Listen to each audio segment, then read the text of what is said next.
ये क्या करते हैं तो 2 मिनट के अंदर एक 5 नंबर का क्वेश्चन हम लोग क्या कर लेते हैं लोग तो पता कर लेते हैं यानी 2 मिनट में क्या कीजिए तो 5 नंबर कंफर्म कीजिए 2 मिनट में क्या कीजिए तो 5 नंबर कंफर्म कीजिए। और जो आज का हमारा क्वेश्चन है तो क्वेश्चन क्या है आप लोगों के एग्जाम में फिजिक्स में बार बार ये पूछता है क्या कि अवतल दर्पण तथा उत्तल दर्पण में क्या कीजिए तो अंतर स्पष्ट कीजिए।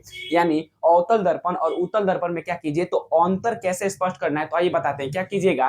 अंतर जब भी पूछेगा कि अंतर कैसे स्पष्ट करना है तो अपने कॉपी में दो तरफ क्या कर दीजिएगा तो बांट दीजिएगा और एक तरफ क्या लिख देना है तो अवतल दर्पण और दूसरी तरफ क्या लिख देना है उत्तल दर्पण। अब देखिए इन लोग में अंतर लिखना है क्या कि मतलब क्या होता है यानी जो जो अवतल दर्पण में होता है उससे क्या डिफरेंट उत्तल दर्पण में होता है यही क्या होता है तो अंतर होता है यानी इसके डिफरेंट क्या होता है तो उसके में क्या डिफरेंट है। ठीक है तो देखिए जो अवतल दर्पण होता है ना तो इस एक नंबर में देखते हैं कि इसमें क्या डिफरेंट मतलब अवतल दर्पण में क्या क्या होता है। तो अवतल दर्पण में देखिए कि इसका जो परावर्तक क्या होता है तो परावर्तक सतह क्या होता है तो अंदर की ओर धांसा होता है। हमने आप लोगों को बताया था क्या कि जो अवतल दर्पण होता है ना तो उसका जो परावर्तक सतह होता है वो क्या होता है तो अंदर की ओर धांसा होता है। लेकिन जबकि उत्तल दर्पण की बात करें तो उत्तल दर्पण में ऐसा नहीं होता है क्या बाबू तो उत्तल दर्पण में ऐसा नहीं होता है। उत्तल दर्पण में क्या होता है तो इसका परावर्तक सतह क्या होता है तो आगे की ओर उभरा होता है। क्या होता है तो आगे की ओर उभरा होता है। ठीक है तो इसमें क्या लिखा है इसमें लिखा है कि इसका परावर्तक सतह क्या होता है बाबू तो आगे की ओर क्या होता है तो उभरा रहता है।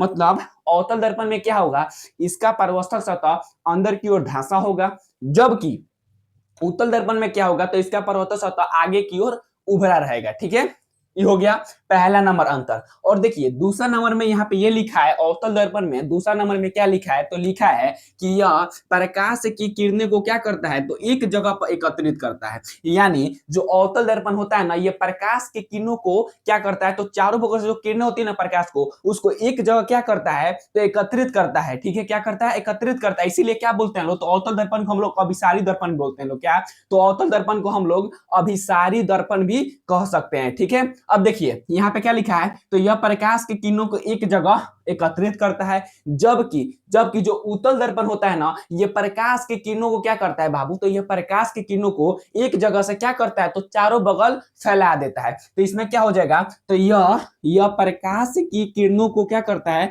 तो फैला देता है। क्या करता है बाबू तो जो उत्तल दर्पण होता है ना ये प्रकाश के किरणों को फैला देता है। ठीक है अब देखिए जो अवतल दर्पण में तीसरा नंबर जो अंतर हो जाएगा तो तीसरा नंबर क्या है कि इसका जो प्रतिबिंब होता है ना बाबू इसका जो प्रतिबिंब वस्तु से क्या होता है तो वस्तु से छोटा भी हो सकता है और बड़ा भी हो सकता है और वस्तु के बराबर होता है। मतलब इसमें क्या होता है अगर अवतल दर्पण से हम किसी वस्तु को रखकर उसका प्रतिबिंब प्राप्त करते हैं ना तो वो प्रतिबिंब क्या हो सकता है तो प्रतिबिंब वस्तु से छोटा भी हो सकता है और वस्तु से बड़ा भी हो सकता है और वस्तु के बराबर भी हो सकता है। लेकिन अगर उत्तल दर्पण से हम किसी वस्तु को क्या करते हैं तो प्रतिबिंब प्राप्त करते हैं किसी वस्तु से तो उसमें क्या होता है तो उत्तल दर्पण से वस्तु से छोटा प्रतीत होता है। क्या मतलब इसका प्रतिबिंब वस्तु से छोटा होता है। यानी इसमें क्या होता है तो अवतल दर्पण में बड़ा छोटा और बराबर भी होता है जबकि उत्तल दर्पण में क्या होता है तो उत्तल दर्पण में हमेशा याद रखिएगा छोटा होता है। क्या